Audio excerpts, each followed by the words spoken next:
Hello, hello, hello. How is everybody doing? Welcome back to a Wednesday morning live stream. I hope everybody's doing well. You should be able to hear me well. Started a little late today. Had a couple of technical issues, but we are here a couple of minutes before the market is open. We're going to get here and get ready as soon as it opens. Look, we have a lot of news to get to, particularly in the Palantir world. If you are a Palantir shareholder, you are probably excited with what happened yesterday. We had news come out pre-market. Let me open up Webull. And we had news come out after hours. Pre-market was the consulting news with Guidehouse that they are partnering. And then post-market was the news around governmental contracting that we saw. So if we go to Webull right here, we're up a little bit in the pre-market, like very barely. But in general, yesterday was a pretty bad day. Yesterday, let's go to the S&P. We went back down to 380 on the S&P. We're up to 381 in the pre-market, so up a little bit. But nonetheless, it's still pretty bad. Let me make sure everything's good on the stream. It's working. Okay, cool. Yes, it's working. Okay. What's up? Good morning. Hello from Canada. Hello. Morning Gold. Juju2110 Beast. Great username. Hello. So we're going to get into some of the breaking Palantir news that came out yesterday. And we'll talk about that. But in general, this is the market that we have going on. Now, let's go to Bitcoin. Bitcoin is the one that's interesting to think about, right? Because we are going to see how Bitcoin reacts. Yeah, see, it's like $59 away from going below 20 grand. 20 to 21 was where I was struggling at. If the entire market is falling, S&P goes back down a little bit below 370 or 380. Bitcoin's probably not staying afloat at 20K. So we would likely see that go lower as well. Meta as well gave up a lot of its gains. It had rebounded all the way to 170. Yeah, it's at 160 now, 163 in the pre-market. So the entire market, QQQ, let's see, 280, 283. Okay. So the entire market has kind of had this massive downfall since yesterday. It was crazy because when I left, it was pretty green, even though it was like reasonably, it was not red. And by like 12 p.m. yesterday, the market just tanked. For those who are new here, there is this cowbell. We are about 10 seconds away from ringing it. If you are not awake yet, you are going to wake up. Because what we do on this channel is that at 9:30 a.m. Eastern Standard Time, when the market opens, at least for those who are watching, you guys wake up. And the market is now open.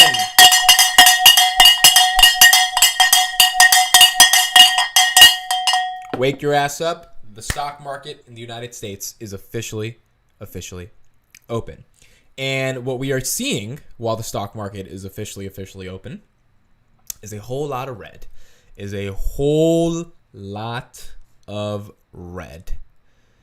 Yeah, I mean, there's a little bit green in some places. Let's go to Wejo. Wejo, yeah, it's down 7. It was up 18% yesterday, down 7%. So Wejo is down. Facebook up a little bit, 1%. Coinbase, oops, probably going to go under 50 if Bitcoin retraces. Bitcoin struggling to stay at that 21 or that 20K mark. S&P up a very little bit, relatively flat, 380. QQQ 283. Goog, man, I'm waiting to. Did you know that Goog owns 91% of the search market? I saw the statistics yesterday. 91%. That's a lot of search.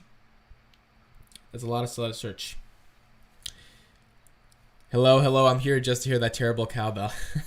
I have loved it. Have you ever considered putting up the opening cowbell on CNBC? I did. When I first started, go look at the first market live stream I ever did. I considered doing that. Tesla, by the way, under 700 at 690. But then I realized it's more fun to do it myself than to do the CNBC opening market. You know what I mean?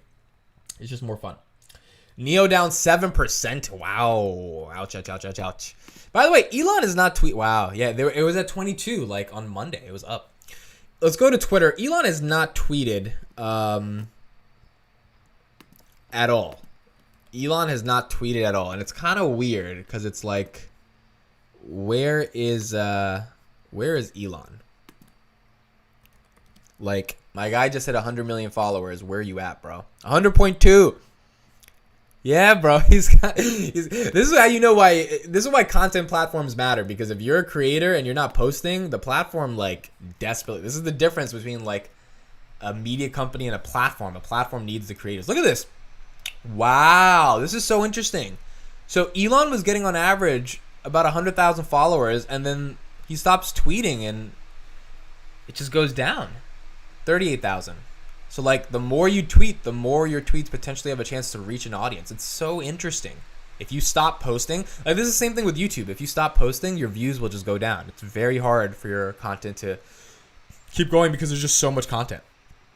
There's just so much content. There's a short report on Neo. Wow. Elon has been quiet for a week, but people have seen him. Yeah, he also just did an interview. Coinbase under 50. He also just did an interview with the Silicon Valley Club. I haven't watched it yet. Oh, he also did that Wall Street Journal interview. I haven't watched that one either yet, to be honest. I just now it was like Bloomberg. It was some interview for 20 minutes. I didn't have a chance to watch it. Okay, so Tesla under 690. I have had a buy target on Tesla at like around under 600, and I'm just like, I think it could happen. Apple, wow. Apple below 140. Okay, let's go to the breaking Palantir news, and then let's discuss that. So let me type in Palantir IR. Let's look at their news. Here we go. So I didn't even get to read the full PR yet. I know this came out yesterday, but Army selects Palantir to build Titan program competitive prototype. Palantir announced today, this was yesterday at 4:30, announced today that it is one of two companies awarded a prime contract by the Army to build a prototype for the tactical intelligence targeting access node, Titan, the first intelligence ground station enabled by artificial intelligence and machine learning. $36 million award is for competitive prototyping phase that will span 14 months. So they are one of two companies that have the potential to compete for this. The Titan program brings together a variety of systems, technologies, and vendors to ensure scalability. Palantir's MOS, modular open system architecture, will be the critical backbone that provides correlation, fusion, and integration of sensor data alongside insights from AI ML overlaid at the tactical edge. That is technology that I want to be invested in.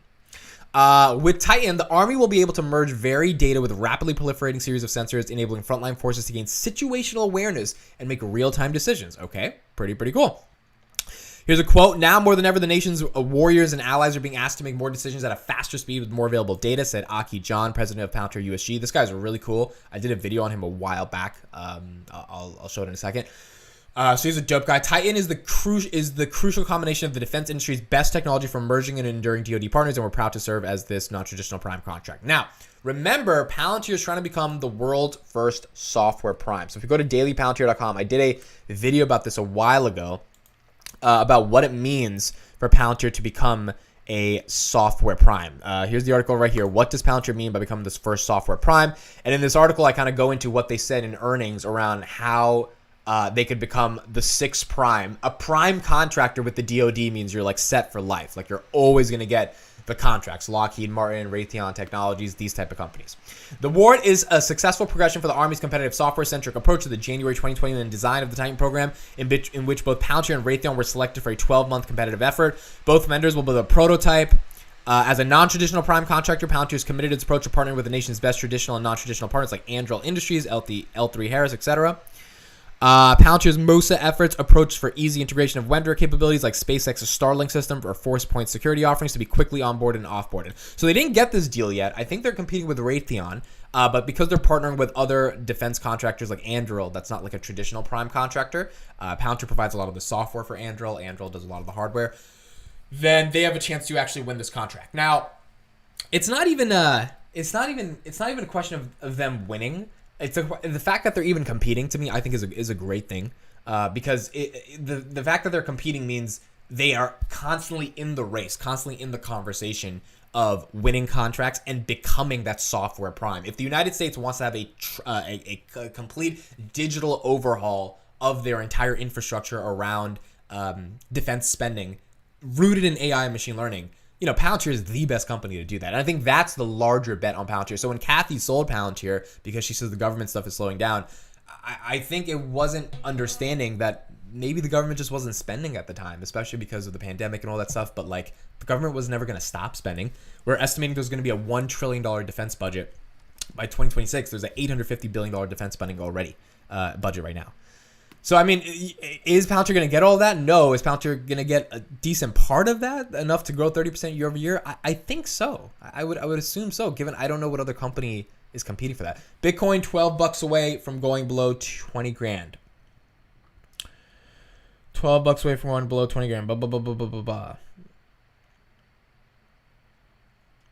AMD 52-week low. Let's see AMD. I thought you guys said AMD was 52. I was like, what? Let me buy this shit right now. 77. Wow. Oh my gosh. Look, some of these prices, I'm not gonna lie, it just streams by. But it also is where the patience is incredibly important, because if what we saw in the past 3 days was a dead cat bounce, which I think all of us can agree it was a dead cat bounce, then that means we have further low to go. It's just that simple. It doesn't mean we're going below another 50, 80%, but it does mean there might be a little bit more pain here. Now, granted, if you dollar cost average, I think AMD at 77 is nice. I don't think it's bad at all. Just like I think Meta at 160 is nice. I saw this report yesterday that potentially Meta can get really higher if there's some more issues with TikTok. So that's one thing to think about Meta. But Meta at 160 is ridiculous. It's just quite a little ridiculous. So, dollar cost averaging now makes sense. The thing about me is I have limited amounts of funds, and I really want to deploy them. So I kind of want to deploy them at a price where I think it might even get better. Enphase at Enphase got back to 150 at one point. I want Enphase below 150, and I think that could happen. Enphase moves like a rocket ship up or down. So that's one of those companies. Snapchat 1345. Yeah, I mean, look, a lot of these prices are looking juicy. Shopify's stock split is happening. Did it happen already? Yeah, Shop is down 5%. It's the $33. Look, I mean, Shopify, I want to say is great, but I don't know, man. I got to see a couple more quarters of performance for these guys. It's already a $50 billion company. I love the platform. I think it's a phenomenal infrastructure. But I think if a real recession happens, people are not buying shit on Shopify. People are buying the cheapest shit they can get on Amazon. That's kind of the issue here. I bought at 15 and sold at 30. Wow. I just got a LinkedIn message. Hi, Amit. I feel pleased to announce you to apply for the Outstanding Leadership Recognition set to be conference at the Education 2.0 conference in Las Vegas. Let's hop on a quick call and discuss. Thank you, sir.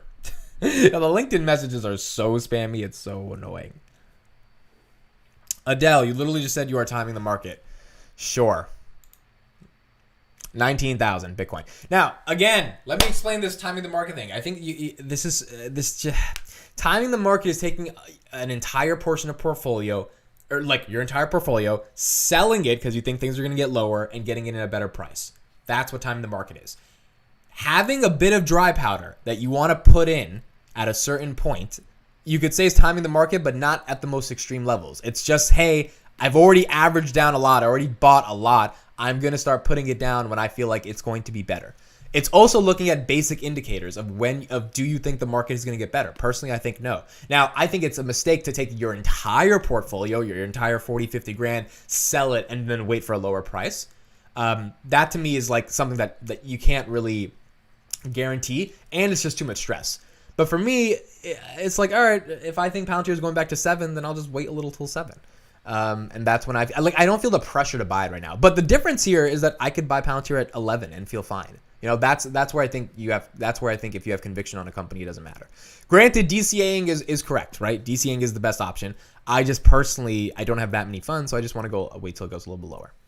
But I don't think that's timing the market. I think timing the market means you have to have a lot of conviction. It's like doing very specific options and cash covered puts and these certain expiration dates. That's more around timing versus, just sell. If that's the case, then options are always timing the market because there's always an expiration date. It's like No, I think you just wait till you want to put in the right money and you don't have to feel pressure to put it in just because you see a good price. Spotify 93 down 5%. Tesla 670. Oh man, it's getting crushed. It's getting crushed. Palantir is holding up nice. We're still at 9, right? Yeah, we're still at Palantir is actually holding up decently well given everything that's going on. So does Buffett time the market with his insane level of discipline and patience? Exactly, right? That's my thing. It's like Buffett when he's waiting to, like in 2021, he was not buying at all. He was timing the market because he knew, or quote unquote timing the market because he knew everything was absolutely inflated. And he was like, let me just chill out a little bit. And then he started buying. So for me, I just feel like things are still a little bit hot and they have some place to go. So I'm going to wait a little bit. Now, I'm not over here screaming, oh my God, S&P is going to 100, like crazy, crazy, crazy market crash. I'm not Jeremy Grantham-ing this shit.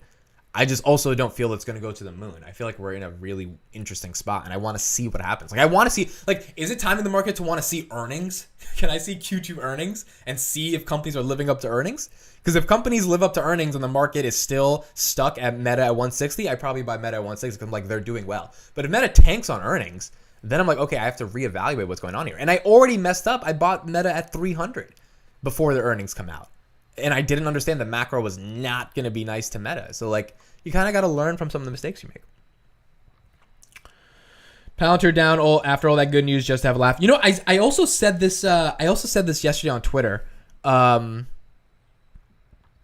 Nvidia also at Nvidia 52-week low. Which one do you like more, Nvidia? Look, let me talk the Nvidia thing first. Nvidia 153. Wow. I like AMD a little bit more because Nvidia's already had a stock split. So Nvidia's had its run. Yeah, like look at this. Nvidia was at $30 in 2018, 346. That's a 10x return. So Nvidia already had a 10x over the course of 3 years. Now, what are you looking at Nvidia for? So it went down. Even if Nvidia's at 150 from what, 30? Nvidia has, what's a 6x? It's about a 5x return, 30 to 150, right? So are you expecting another 5x, which would be 150 times 5? Let's do that real quick. That would be 750 on Nvidia. Or are you expecting 150 to 350, which would be a 2x? Or, yeah, essentially a 2x. I don't know, right? And that's my issue here with Nvidia. Now, AMD, if you look at their stock, it's also crazy. I know a guy who got into AMDV when it was like a couple cents, which is absolutely insane. Yeah, so AMD here is at 161. And then, what did it go up to? 164, so that's 164x. But now it's back down to 70. So if you were arguing it from just a pure perspective around Nvidia already had kind of like a 5x and in the same amount of time or relatively same amount of time, AMD also has had a really big run up, then it's just a question of where do you see the individual trajectory for the companies. AMD, Nvidia is huge in the gaming world. And AMD, I know, is huge in the Bitcoin mining world. I mean, they do very specific stuff for Bitcoin miners. If Bitcoin goes down, there is somewhat of a... We were actually talking... I did a podcast yesterday with Tad Park, who's the CEO of Volt Equity. It was on me and Ticker Symbol U's new podcast called The Catalyst. And we were asking him, AMD is 19% of his Bitcoin fund. And we were basically asking him, like, why is AMD such a big percentage of the fund? And he said it's kind of been a place where they've been hiding out in cash, but there is a correlation with if Bitcoin, by the way, now at 1988, 90, if Bitcoin starts dropping massively, a decent portion of the semiconductor business and the chips that are required for the Bitcoin mining and the infrastructure required for that, it does take a hit. Now, does it destroy the stock? I don't know. But it does take a hit on these companies. I mean, perceptually, the market's not going to reward them as much as they want. Personally, if I had to pick, I would pick Nvidia just because I understand more about what they do with gaming. I don't understand as much as AMD does with gaming. But Nvidia already had their split, so it's just a question of how much you think you can get. I don't think Nvidia or AMD are giving you a 5x or 10x. Unless we see some massive new catalyst. I think the companies that could do a 5x, 6x obviously are something like Palantir, something like Enphase, and that's because Enphase may look expensive, but I like the story of Enphase. It's captured like less than 1% of the market. So maybe a Coinbase if Bitcoin goes up, right? Then you're looking at some like if Bitcoin goes back to 69K, Coinbase is probably going back up to 300, 400. So both are great companies. I would go with Nvidia, but I would have to do some more research on what AMD is in general. Now, Meta is another company I think could actually 4 or 5x from here. Just because of how badly it's undervalued. Now, it is going to take time. The macroeconomy has to get better, and their ads business has to keep up to par with the loss of attention into other apps. But ultimately, we have to see how that happens. AMD is the better buy, in my opinion. Growth rate is incredible, excellent management. Yeah, you can't go wrong with AMD. Like, you can't. I know more about Nvidia. I've done more research on Nvidia. I understand them from a gaming perspective. And AMD is big. AMD is a big contract with Facebook, right? Like, don't they power a lot of the Facebook shit? I just haven't gone that deep into Facebook. Both have phenomenal rockstar CEOs as well. That's the other thing about these companies. Nvidia is also big for automotive. That's a very good point as well. The metaverse question, we don't know. How big is the metaverse going to be? I think, well, if the metaverse becomes the metaverse, both companies are definitely going to benefit from it. The question is the metaverse a 10x opportunity, right? That's my question. Is the metaverse actually a 10x opportunity? Because if it's not a 10x opportunity, like when I mean 10x, I mean like literal trillions of dollars of wealth are created. Jerome Powell is talking. Oh, interesting. Like if that much wealth is created by the metaverse, then there are going to be companies that benefit. I just don't know if the metaverse is going to keep that many people's attention in general. Now, I want to show a tweet that I said yesterday around Palantir. And one of the tweet had to do with, by the way, you guys like the new banner? There's my new banner. Oh, this is also funny. Me when I say something smart about stocks. It's kind of funny, right? Hey, man, I'm late to join. Did you already announce the Palantir news? I've sold out of the market on Monday morning, going to conserve cash for newer lows coming in coming months. Okay, Rachel. Well, there's going to be a bunch of people saying you're timing the market. I think you can do whatever you want, Rachel. But yes, I did say the new Palantir news. Let me show it up real quick. They are competing for a Titan program, competitive prototype. Army select Palantirs to build Titan program to competitive prototype, and they're competing with Raytheon Technologies. They're trying to become one of the software prime contracts with the federal government. Now, Rachel, you can also go to dailypalantir.com. I'm updating this every day. There's a bunch of articles every day talking about what's going on. So please feel free to go there and check out some more Palantir news. Okay. So here's a tweet. Oh, by the way, here's another thing about Palantir. Tilex Large Cap Growth Index Fund disclosed, they're up about 10% in their Palantir shares. So they bought the dip. There was another pretty good dip buy. I think it's up there. Yeah, it's up there. I'll go to that in a second. So here's the thread I want to go through.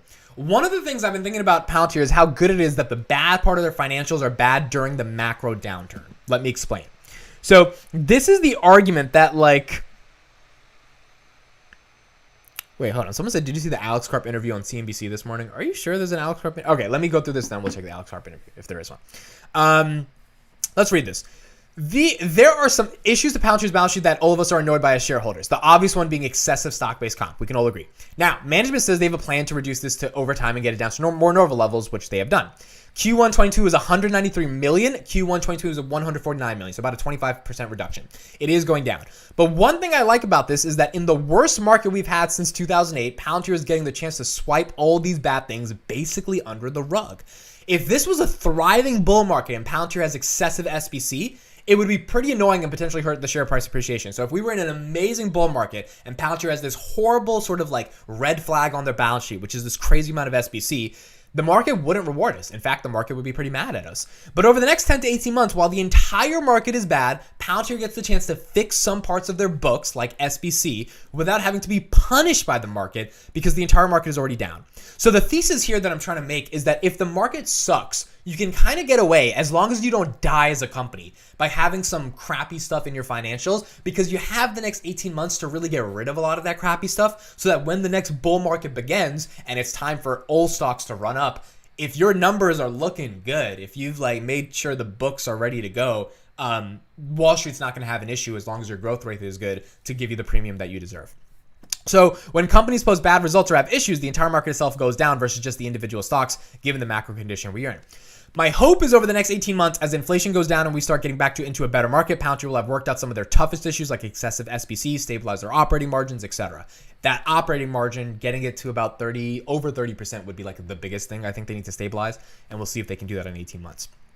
So even if we were growing at 100% year over year, the market wouldn't reward them. Open Door grew 500% year over year, and the market won't let them touch $8. For a company with $2.3 billion in cash and no debt, if they can clean up some of the issues while the macro is bad, when things get better, they may benefit from it immensely as well. So my argument here is that if a company like Open Door is increasing 500% revenues year over year, and the market is, where's Open Door? Not even giving it a sliver of attention, $5. Then Palantir, it's nice that we have issues and we're not growing like crazy, because I would rather reserve all that for when it's time to go to the moon and iron out some of the issues that we have right now. That's kind of the thesis that I have on this. No guarantee market will go lower in the coming months. Nobody knows. Yeah, no one knows. But I mean, an average bear market lasts for 10 months. So if we do have this thing for the next 10 months, because the first 6 months of 2022, we weren't in a bear market. The S&P was like 450, 430. That wasn't like really, that was like a 5% decline. Now we're looking like it's a real bear market, especially if the S&P gets down to 360 levels. So if that's the case, then, you know, we might be here for a while, and then Palantir may be able to get through some of this stuff. Here's the link to the interview. Yeah, the Aspen Ideas interview. It's an hour-long interview. Okay. Rachel says, I have a load of capital gains tax to pay on a rental property sale completed today. Congratulations, Rachel. Very, very happy for you. Awesome. Hoping to jump back in the market after 30 days and offset some of my stock losses against property gains. Awesome stuff, Rachel. Congrats. Rental property sale. That's amazing. It's a great, great thing to do. I'm pretty sure it's not your first property, I would imagine. It seems like you, you've been around the block when it comes to this, so that's awesome. CNBC. So, yeah, I know Alex Karp did do the Aspen Ideas. That's in Switzerland, right? Let me type it in here. Alex Karp, Aspen. I'll react to that. Probably not here, but on a separate video. Alex Karp, Aspen interview. Yeah, if you have the link, let me see it as well, because I don't know if I could find the link. Yeah, this is the website. Yep, he was talking. All right, so if you have the link, let me know. Echoes from above. Amit, what would you do if Palantir ends up not working out? It honestly seems like you're betting the farm on one stock. Yeah, you're right. I am betting the farm on one stock. If it doesn't work out, it doesn't work out. Like, I also have a startup, bro. Like, I'm betting my whole life on if this startup works. If it doesn't work in the next 2-3 years, I will be broke, no girlfriend, and still living in my parents' house. The thing about me is I don't give a fuck. I'm not afraid of risks. I fucking go for it. I have one fucking life. So I take the same approach to investing. I've done a fuck ton of research on Palantir. I understand them at a deep level, and I'm willing to take the risk. I'm young enough to take the risk. I could fuck up and still be fine. You know, I'm not going to die. So to me, I'm not scared. I'm just not scared. Unless you show me a mouse, I'm not scared of anything. That's my thing. You know, most people would say you're an idiot for quitting your job in a recession and starting a risky tech startup that's probably not going to work. I would say I feel alive. And so that's the difference here. You know, if you do something where you feel alive, you got a chance at happiness. And I think, you know, that's a more philosophical discussion. It's not really about the market, but I feel alive. When I analyze Palantir, when I go deep into them, I see them fundamentally differently than everything else. And it's obvious to me when you do the research. If you're going to continue to say it's a meme stock, then I think it's anyone who says Palantir is a meme stock is just being ideological and dogmatic. I genuinely believe that. And the reason for that is because if you're not open to actually understanding what the company does, like the fact that they were selected to be a prime contractor yesterday, Snowflake is not doing that, right? So like there's not a lot of defense contractors that have access to the U.S. government. So to me, it's you got to open your mind up and take a little bit of risk when investing, or just buy the S&P forever. That's fine. That's just not my strategy. Been a while. I was away climbing Mount Kilimanjaro. Samuel, what's up? Amit, but why take so much risk, bro?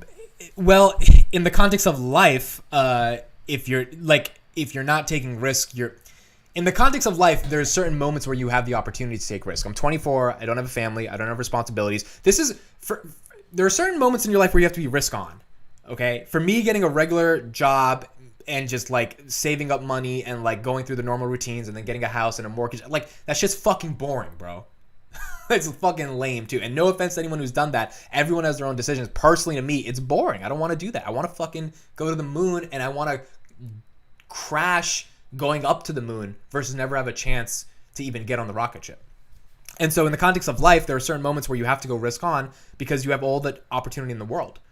And you also have to have an innate belief in yourself that you actually can go to the moon, right? And you got to believe it before you actually try. And then you might actually end up doing it. So in the context of life, wow, 327 people, awesome. 327 people while I'm talking about life. In the context of life, the reason I'm starting a startup and taking the risk is because I believe I have a chance to win. And even if I don't win, I cannot die without having the chance to think I can win. So that's in the context of life why I'm taking that risk. I can't breathe if I'm not actually working and building towards something. In the context of like a portfolio, it's an asymmetrical bet. The betting on Palantir and the upside from that is asymmetrical towards anything else I could be betting in the market. And it's an obvious asymmetrical bet that has been fundamentally de-risked based upon the due diligence that I've done.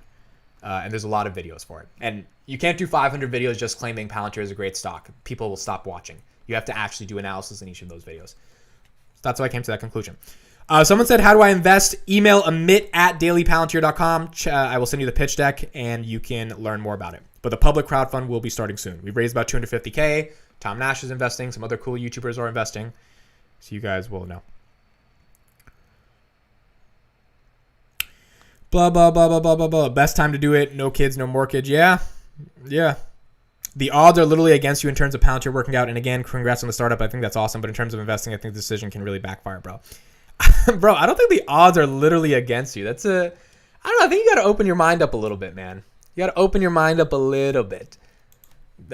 Saying the odds are against you is weird. Like the risk reward at this point for Palantir and what they're doing is, you could say that it's more safer to invest in the S&P or Google or Facebook, but you also got to be like, why is Google collaborating with Palantir, right? I can go into a million different reasons why I don't think this is that risky of a bet. I think that Palantir is an execution risk. They have to execute. They have to make sure they continue to grow. I don't think it's one of those stocks where it's like, it's not like Voyager is what I'm trying to say, you know? And no disrespect to Jeremy, but that's not what we're talking about here. This is not some weird speculative crypto play. It's not Bitcoin, you know? I'm not all in Bitcoin trying to preach about decentralized finance. This is an actual company that has actual revenues, actual cash flows, that has an actual opportunity to be big. So what else can we talk about in this market? What else can we talk about? Disney below $100. Costco at $468. Costco's been relatively flat. Snowflake at $140. It was at $120, so Snowflake hasn't hit its all-time lows yet, necessarily. Blah, blah, blah, blah, blah, blah, blah, blah, blah. Damn, man, you're like Kennedy. We're going to the moon. I'm with you. Gotta have a chance, man. Gotta have a chance. All right, echoes from above. If we want to debate, you can message me on Twitter. We can debate, but I'm going to just keep going forward, and we'll talk about it there. We will talk about it there. Again, I think the main thing is not just to focus on the numbers, but to focus also on like the actual company and what the company's doing. There's one thing that you got to understand. If you are stuck in an MBA mindset, you're never going to make Elon type of money, because all the MBAs said that Tesla was horrible. The Charlie Mungers of the world never thought Tesla had a chance. And Elon was like, no, fuck you, it does. And he did it. Everyone said you can't have reusable rockets, and he did it. And the point that I'm trying to say is you can't be this analytical. You've got to be a little bit more creative if you're going to look for outsized returns. If you're going to be this analytical, just buy the S&P and shut the fuck up. Like, sit in your fucking corner, keep your S&P, stop making videos on YouTube, don't comment on anyone's live stream, because you deserve to be stuck in a little corner playing it safe. Shut the fuck up and sit there. If you actually want to try to do some unique type of investing and find stocks that are different, then you can speak. But if you're gonna just say all these stocks are bad, I mean, like, that's the thing I don't get either. When people like hate against people who are picking certain types of stocks, it's like, if you've not done the research on those stocks and you're playing it safe and hoping to get a 5% return every year for the rest of your life, then why do you even care about people who are doing it in a different way? I mean, to me, just shut the fuck up. I'm sorry for my French, but it's kind of how I feel. All right, let's go to CNBC. Let's see some stuff. Here we go. I heard the bottom is, we're closer to the bottom than we think. Let's hear about this one.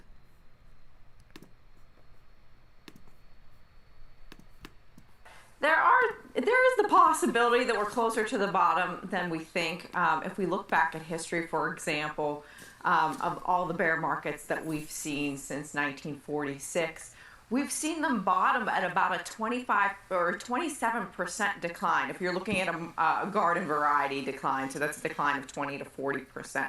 So we got down about 23%. I know today after the recent bounce, we're down about 18, 19% on a year-to-date basis. But so we could be closer to the bottom, but it's really going to hinge on what the Fed does, what happens with inflation, and what happens with economic data and the consumer going forward. So that's what we really have to keep our eye on here.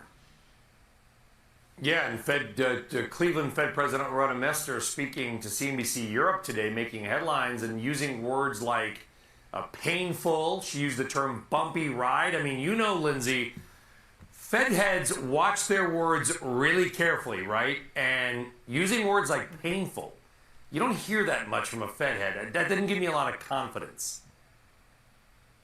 Yeah, I mean, the Fed is so focused on taming inflation.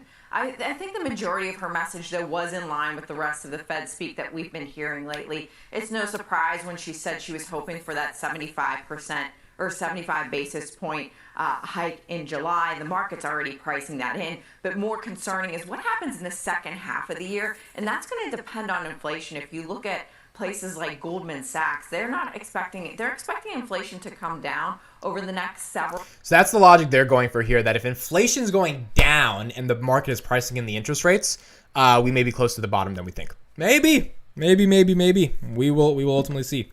The speech is getting me hyped amid as the next Tony Robbins. I appreciate that. Do you have a video explaining your company? Yes, it will launch publicly in July. If you want to see the video before, email amit@dailypalantir.com and I will send you the video. Again, like legal reasons, I can't show it right now. But once we launch publicly mid-July, everyone will be able to see it. Everyone will know everything about my plans mid-July. It'll be coming out there. Theo, loving the passion today. Theo, you will be getting your documents soon, bro. I just submitted everything, so I'll probably be texting you today. For those who don't know, Theo is investing in the company, so you will get all your docs probably either today or tomorrow. Theo, that's what I talked to them, so you should be getting it soon. All right, yeah. Look, this is what's going on in the market. Bitcoin recovers above 20K.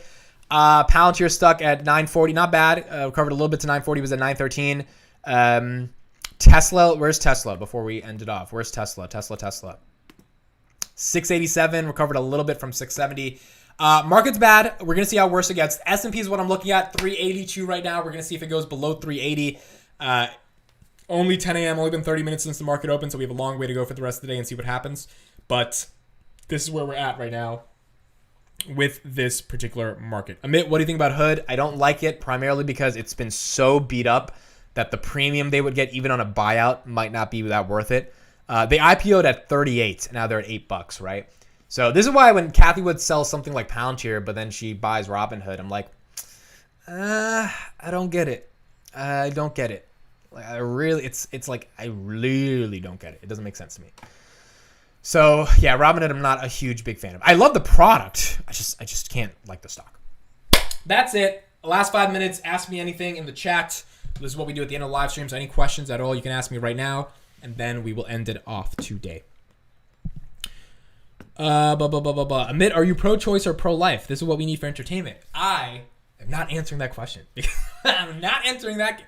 Nope, not entering that can of worms. I'm averaged at 944. For what? For Robinhood, Srikon? Or for Palantir? Interesting. If it's Palantir, that's a great average. If it's Robinhood, it's not the best average. But it's better than most people's average. You know?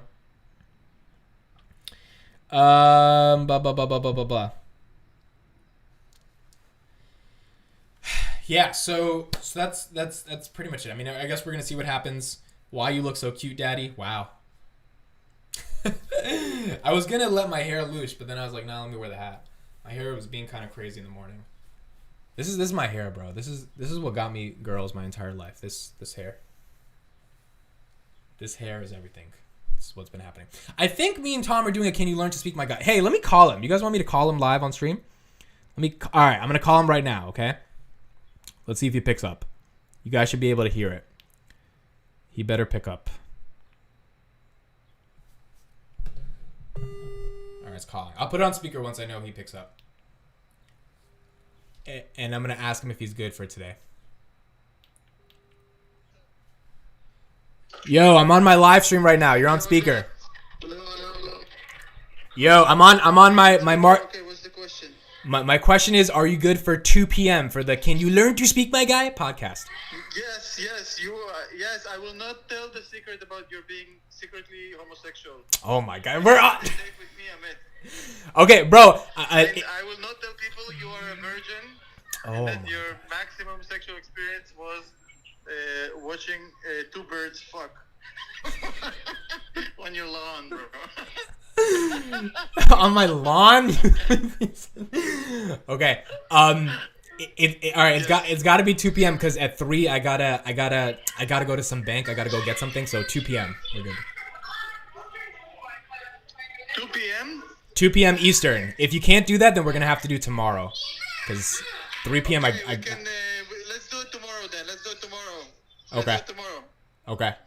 Okay.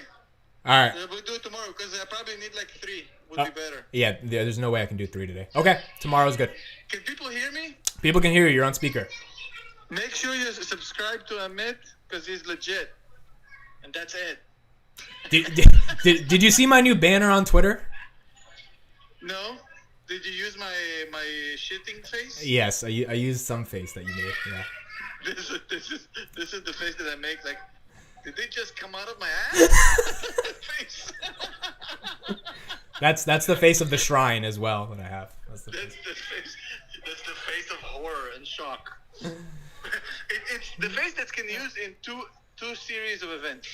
This is the face you make when you have aliens land on your back porch, or when you have something really strange coming out of your ass, bro. You're like looking in the toilet, it's like, what the fuck is this? All right, sounds good. See you, my guy. I'll see you tomorrow. Later. Bye. All right, so Can You Learn to Speak My Guy podcast at 3 p.m. tomorrow. I think everyone should check it. Bro, I think this podcast has a chance to be fucking big. I'm not going to lie. Like, I've been researching podcasts, and, like, to be honest, I've come to the conclusion on what makes a podcast successful. Here it is right here. What makes a podcast successful is literally just chemistry with the host. That's it. People don't come back to hear you talk about certain topics. They come back to hear you talk about, like, anything if they like the people that are talking. That's what I've discovered about what it is about podcasts. So I think give it a chance, subscribe to it, at least check it out. You don't have to subscribe. We're going to be live tomorrow, probably 4 p.m. or 3 p.m. And we'll be talking about it then. So you guys will be able to see. Blah, blah, blah, blah, blah, blah, blah. Maximilian, what's up, Amit? Blah, blah, blah, blah, blah, blah. Scarify the Virgin. Maybe he's in the shower. He was not in the shower. Create a poll regarding having the cowbell or showing the CNBC opening and heat map. Can you create a poll inside this? Bro, the cowbell's going to win. I don't even need to make a poll about it. The cowbell's going to win. I mean, I could do both. I could show the CNBC heat map and do the cowbell, but the cowbell can't go, bro. Dude, I had my barber seeing your live while getting my haircut. Oh, yo, Ariello, you're getting your haircut right now? I just got a haircut a couple days. Shout out to your barber, bro. I don't know what your barber's name is, but shout out to them. That's so lit. It was so crazy. I was gonna live stream being at the barber. Hold on, I gotta show you guys this picture. Because I said I'm going to get a haircut, and then someone says you should live stream it. By the way, in July, guys, when my life goes all in on the startup, I'm going to be live streaming my entire life. Like, when I mean you guys are gonna get like everything about me, you guys are gonna get everything about me. Oh, it must be my replies. So I went to get a haircut yesterday, and here's the picture that I took. The hair was wild. Oh, so many replies. It was responding to Sean, and this was me and the barber. Blah, blah, blah, blah, blah. Where the fudge is it? Oh, no, it wasn't yesterday. It was a day ago. That's why it's good. So basically, it was me in the barbershop, and he was saying you should do it live, and I was like, don't tempt me, because I might do it. Oh, hold on. Let me just go to his profile and get it. But yeah, I'm gonna be live streaming a lot of stuff when I officially do it.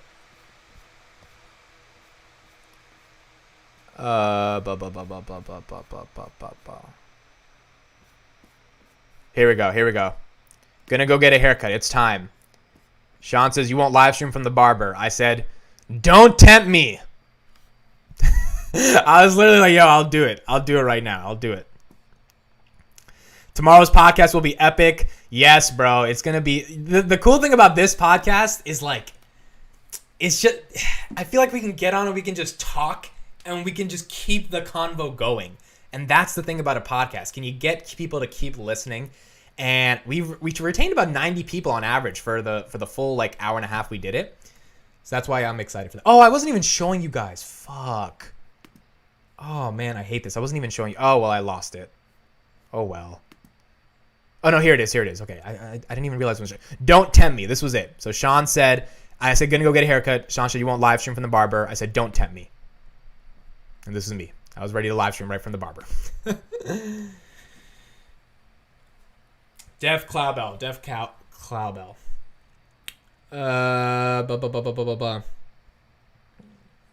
Where are the likes? We have so many people watching. Yes, please like the video, guys. I hate asking, but it helps the algorithm.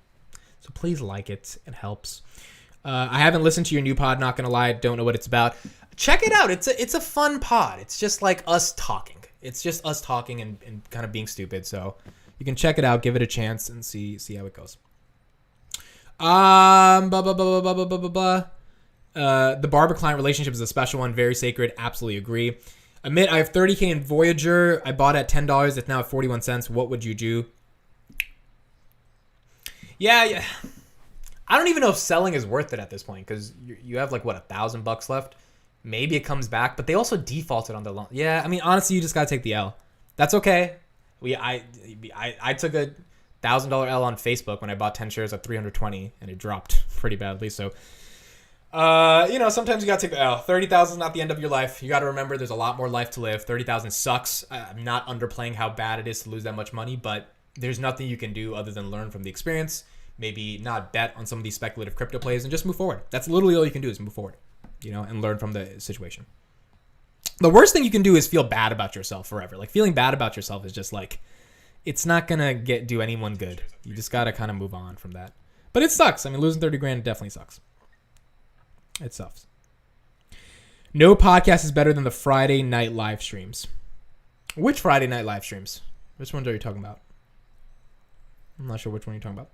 Both Tom and Amit are confident enough to laugh at themselves. I love how light it is. Definitely worth watching. Yeah, that's the thing, bro. I got a thick skin. I don't really care what people say. You know what I'm saying? So that's why I have even the energy to like build a startup and all this. I'm like, a lot of people are gonna say, a lot of stuff, but I don't give a fuck, bro. I was thinking about this a lot yesterday. There's this quote I said on Twitter that you're gonna die and no one's gonna remember you and everyone's gonna forget about you. And it's the truth. You will die. No one will remember who you are. Everyone will forget about you. And if you really internalize and understand that, what does that mean? Well, what that means is no one cares about you at all. And at the end of the day, when you die, very few people are actually going to care about you. So if that's the case, there's a freedom that is associated with that. That means you have an opportunity to actually do something meaningful in this life before it's all over. And I think the benefit of that is that you have a chance to go do whatever you want without caring about the hindrance of other people's opinion is the biggest reason why people stop doing things in their life, why people don't do really important things. If you can get over that fear by realizing no one gives a fuck about you, the fear kind of goes away at that point. If Palantir drops to $3, would you load up? Yes, I would load up on Palantir way before 3. If it gets to 5 or even 6 again, I am loading the farm 1,000%. 1,000%. Because $3 to me just shows that it's at, like the market it's in a rough, like the NASDAQ would have to be at like 8,000. So the market is crashing at that point. That's when I go. That's when I'm like, all right, it's time. It's absolutely time. So I would love to do that. I'd say understand why you made that mistake with that loss and try not to do it again. Yep, I agree. Amit and Tom show is a great place to not talk about the market and have some fun. Yep, I agree. Oh, yours, bro, the weekly Palantir. Bro, it's getting to the point where I'm doing so many podcasts. When I announced the new Ticker Symbol U podcast, someone tweeted, they were like, Amit, how many podcasts are you going to do this year? Amit, yes. We got the Ticker Symbol U one. We got the Tom Nash one. We had the weekly Palantir review one. Yeah, we do a lot of fucking podcasts, bro. I want to do more, to be honest. Positive nihilism. Same outlook I have on life. Peacefully beautiful. Yes. Shout out to Juju2110 Beast. I'm a huge Philosophy junkie. So when you said the word nihilism, I love it. There's a lot of philosophical stuff I can talk about, and I've studied philosophy. Nietzsche, one of my favorite philosophers, Albert Camus.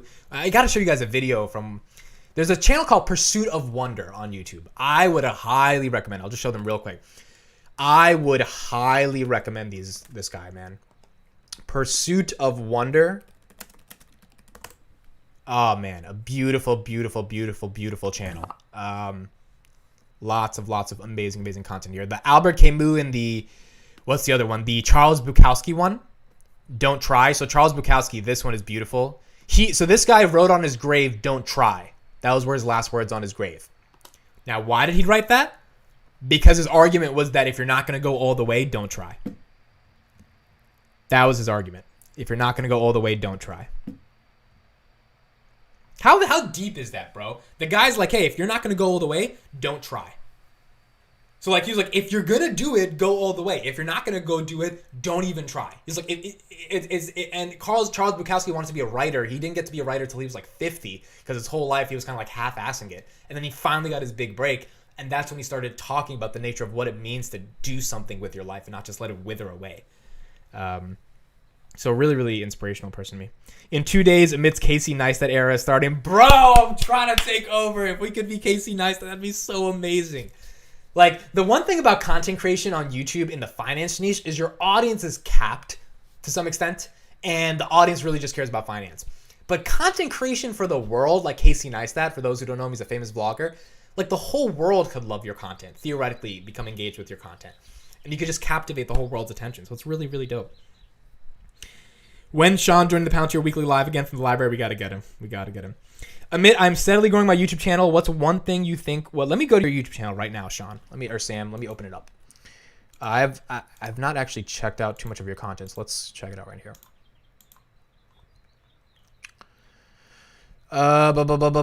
Samuel Main right here. Amit, I am steadily growing my YouTube channel. What's one thing you think was pivotal to your success so far? Go to channel. Okay, so you are doing, looks like self-development content, right? Pretty much. You're talking about podcasting, 6 steps to help design your dream life, Samuel Main Coaching. You have some vlogs here. By the way, if anyone wants to check out his channel, you can definitely check it out, Samuel Main. Unlock your best self. Okay, so you're a performance coach. Let's go to your website, samuelmain.co.uk. Make the decision to be better. Join for memes, motivation, and valuability. Okay, so you're in the life coaching space, niche space, business optimization. Very cool. So here would be my best advice, and take it from someone who's not the biggest guy on YouTube. This is just the sort of basic elements of things that I know. I would say you have to be posting at least daily. I don't see you posting daily. You probably already know this as well. The YouTube is a machine, and that algorithm in the beginning, when you got less than 100 subs, less than 1,000 subs, you need to feed the machine. They need a lot of data on your content to figure out what demographics to point it to. The beautiful thing about YouTube is their job is like, okay, so you've posted a video. We need to figure out, we have 2 billion people using the platform. Theoretically, they could show your videos. Let me log out of YouTube right now and show you guys what the home screen looks like. They could theoretically show your video to all 2 billion people. There's no reason why they can't do that. The question is, why would they do that, right? So here's my YouTube while I'm signed out. Everyone should do this, by the way, if you're thinking of content. Why are these videos popping up? It's incredibly important. I bet you we'll get a Mr. Beast video soon. We'll probably get it soon. There we go, Mr. Beast, right? So why is Mr. Beast popping up on the YouTube homepage when you're not logged in? Well, Mr. Beast is a generic video that they can show to anybody, world's sharpest knife. Anybody could click on that, 30 million views. Now, if I show, is Palantir going to get the Army Titan contract? Like, 30 million people are not going to click on that. If they were, Palantir would be a much bigger company than it is right now, right? So in the context of YouTube, you have to think of them as a platform that wants to promote your videos. They don't have anything against your videos. They just don't know enough about your content to figure out the demographic to show it. YouTube has done the hardest thing in the world. They've gotten 2 billion people to come in one place, and they've got all the data from those 2 billion people to create an algorithm to show them content that those people will care about. You now have to do the hard work of creating videos that, or the easier work of creating videos consistently that allows YouTube to know what to show your videos to, or who to show your videos to, which means your keyword optimization has to be important. So if you want to rank for the motivation or coaching niche or self-development niche, that means you need to be using the word self-development. You need to be using the word motivation. You need to be using the word positive lifestyle or business development. Like these keywords, you can do some research. There's like there's keyword tools like vidIQ that it's like $10 a month. You can research some of these words. You can see the search traffic behind those words. So if motivation is getting 5 million searches a month, you're probably not going to rank for motivation, right? It's going to be really difficult. But if like motivation in the United Kingdom, I'm just making this up, is getting like 20,000 searches a month, and you start ranking for that keyword, you could start showing up, and YouTube could start, and people could start finding you through search. So you've got to start optimizing your keywords. You have to have more consistent content. And then the final piece of advice I would say here, and message me on Twitter if you want some more direct advice. I'm happy to give it. Is you've got to have an authentic relationship with the audience, which means you've got to be yourself. So what I'm doing right now, even though this is a market open live stream, is I'm kind of trying to be myself and kind of be a little bit, show you guys a little bit more of my personality. That gets people to come back. It's why I think Can You Learn to Speak My Guy already got 1,300 subs, because 1,300 people were like, we like these two guys, even though this podcast is called Can You Learn to Speak My Guy? Like, what the fuck? That doesn't even make any sense. Like, literally, me and Tom were on a call like 3 weeks ago. He was like, I think we should call it. He was just like, Can You Learn to Speak My Guy? And as soon as he said that, I was like, I think we should call the podcast that. It's so stupid that it makes sense. And that's what I mean by being authentic. So the more videos you can point out talking about why the why behind coaching and self-motivation and your niche and your business. Obviously, you want to get more business, but outside of wanting to get more business, why do you genuinely care about that? That's incredibly relevant. That's important. Thank you. Just spent 3 weeks completely out of service climbing Mount Kilimanjaro, so definitely missed out on some frequent uploads. But see, bro, I hope you vlogged that, because like if you're climbing Mount Kilimanjaro, that is stuff people care about. Like, let's just look that up on YouTube right now. Climbing Mount Kilimanjaro. Like, look at that. It's the third search result. Like, the videos like that, just talking about you. I would milk this. Look at this. A video from 4 years ago has 2.4 million views and is the #1 search result on an account that's logged out. So if you have any vlogs or any journey, or you're talking about your experience, like, that stuff people care about. Here's the other thing about content creation, right? So I'm starting a startup, and part of wanting to start a startup and also create content around it is that people want to see the journey, right? You start from nothing and you're like, hey, I'm building this big ass thing and it might fail. You've got risk. You're putting it all on the line. People, whether they want to see you crash and fail or they want to see you get to the top, they are interested in that story. And storytelling and strategically storytelling by using certain keywords and all that type of stuff. Like, for example, when Kathy Wood sold Palantir, I used that video to tell a story about when I broke up with my first girlfriend. And the reason it worked, the reason I think I got people's attention is because I used like a certain title to get them to click on it, obviously. But then the actual storytelling of Kathy Wood's breakup with Palantir is like me breaking up with my first girlfriend. That was a authentic form of storytelling that connected back to the larger topic and then got people to care about me as a communicator. And I think that's the secret, really, to developing a meaningful audience on any platform. Yes, sir. I have loads of content coming out for the trip. Raised $1,800 for charity. That's awesome, man. Love it, love it, love it. Absolutely great. Great stuff. Kind of you to offer such personal feedback for YouTube group. Yeah, I mean, look, I want to help as much as I can for anyone who, like, I mean, you could say, oh, you could charge for these services and offer consulting. I'm like, yeah, you could do that, but to me, I think we're all trying to grow. There's more than enough space for us to grow. I'm not here trying to start some YouTube consulting business. Like, that's just like, I want to help. Like, to me, giving people value, like, it means the world, because I know Sam's gonna care about what I said, and he's probably gonna come back to the channel just by getting the value. So, like, giving people value and not asking for money is the biggest thing. By the way, you guys want to know something? I got offered a brand deal. Rachel, you have to leave. Bye, Rachel. Hope to see you a little bit later on the live streams in the next coming days. I got offered a brand deal from a company for $20,000. $20,000 these guys offered me to pitch their product. Now, it's in the stocks and finance niche, so it's not like an NFT or some bullshit. And look, it's not a horrible product. I'm not gonna lie. It's not a horrible product. I have to think twice about the product. But the product has to do with people who are doing trading more than people who are doing what we are doing, which is long-term investing. Now, $20K is a lot of money, especially for someone who's unemployed. So I thought about it, and then I was like, here's the thing about doing a brand deal. As soon as you ask people to go do something, you sell out. Now, it's not the worst thing in the world to sell out, because sometimes you got to sell out. Sometimes you got to feed your family. You got to do what you got to do. And if I wasn't in this situation, maybe I would have taken that deal. But the also thing is, the person who has the most leverage is the person who holds their breath for the longest. Meaning the person who, it was not FTX. No, FTX offers way more than 20 grand. Trust me, I know this. The person who holds their breath for the longest is the person who actually has the most leverage with an audience. So like when I come out with my startup, I'm going to ask you guys to go download it and check it out. I really care about you guys. I'm going to ask you guys to potentially invest in it, right? That matters to me. That's the ask when I give an ask to an audience that I actually care about. Not, hey, I got this, stupid little, I say stupid not in a negative way, but it's a little startup in the stock space, and, they gave me 20 grand, and I can't tell you how much they gave me because that's under the rules, and you guys should go sign up for their product. It's just, it's, unless you really need the money, it's not worth selling out for the attention. So to me, it's all a question of making sure that if you're going to be genuine with your audience, you're going to be authentic with your audience, you're going to ask your audience to do something, you have the value of keeping people's attention, which is the most difficult thing in the world, then you're not going to take advantage of that, And again, I'm not saying people who do sponsorships are bad. Everyone has their own world. Everyone has their own situation. Everyone has to feed their family. Everyone has to do different things. At some point, if you don't have a really big thing to ask your audience, like to download an app for your startup that no one has any responsibility to download, then yeah, maybe you could do a sponsorship because that's like, the money is worth it more. But to me, I'm on a journey of building something, and that, if that journey ends up being somewhat decent, there's going to be a lot of benefits from that. And I want to be as pure as possible while I'm on that journey. And not pitching some random products that I don't even believe in is a big part of that journey to me. So that's the same way I think of giving customized YouTube consulting advice. Like, to me, it's just providing value. It's like, how can you provide value at every sector? So those are my thoughts, Samuel. Here's another quick thing, Samuel, for you to think about. Jordan Peterson is in the self-development niche. You probably know him if you're in the UK because he's big in Europe. Look, his name gets a lot of clicks. Just reacting to his videos.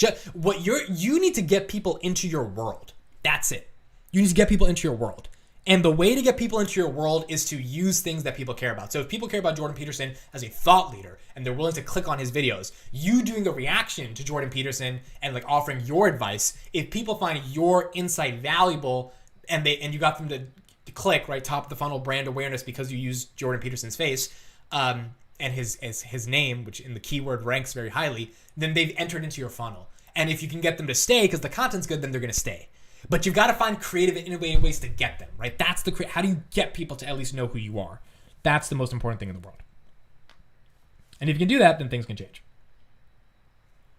Culture is changing, though. Gen Z is used to product placement on YouTube. I agree. The problem is every time you do the product placement, your brand goes down a little bit. It's just the truth. It's not that it's bad or good, but it's that your brand as a human being decreases just a little bit every time you get sponsored. Because then the audience knows, it's not the worst thing in the world. I'm just saying if you have bigger plans and you want your audience to do something else one day and something you really care about, then pitching them some product that you don't really care about just for the money, it loses a little bit of legitimacy. So those are my thoughts on it. But that's why I'm not taking that 20K brand deal. Because I was like, man, 20K is a lot of money. I told my mom about it. She's like, that's a lot of money.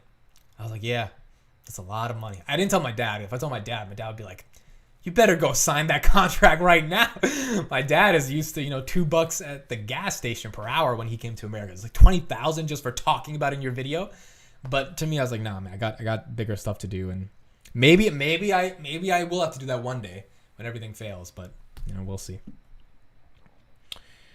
All right, I think that's it for me today, guys. Thank you so much for staying. I appreciate it. This was a live stream. Hope everyone enjoyed it.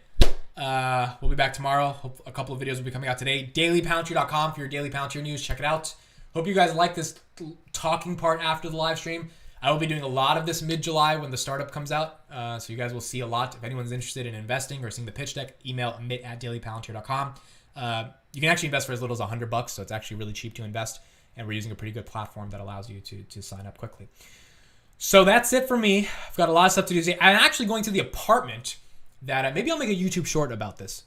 I'm going to the apartment that we rented out for the next year. I have a new apartment. It's a pretty nice looking apartment. And we're going to be building the startup from that apartment, me and the guys that I'm working with. So we're setting up the internet there at the apartment today. So I've got to go set that up. I've got to go to Walmart, get some stuff. I've got to upload a couple articles, publish a couple articles. And that's pretty much it. That's what we're doing today. Quarantine Quartet, have a great day. Ice Daniel, awesome thought. Thank you for being here. Amid the right product offer will arise. You are just getting rolling, bro. I appreciate you. Everclear means the world. What part of Jersey are you at? Amid more central Jersey. Not really north or super south, more central. Awesome. Time well spent. Thanks all. Have a great day. All right, guys. Thanks so much. I will see you tomorrow.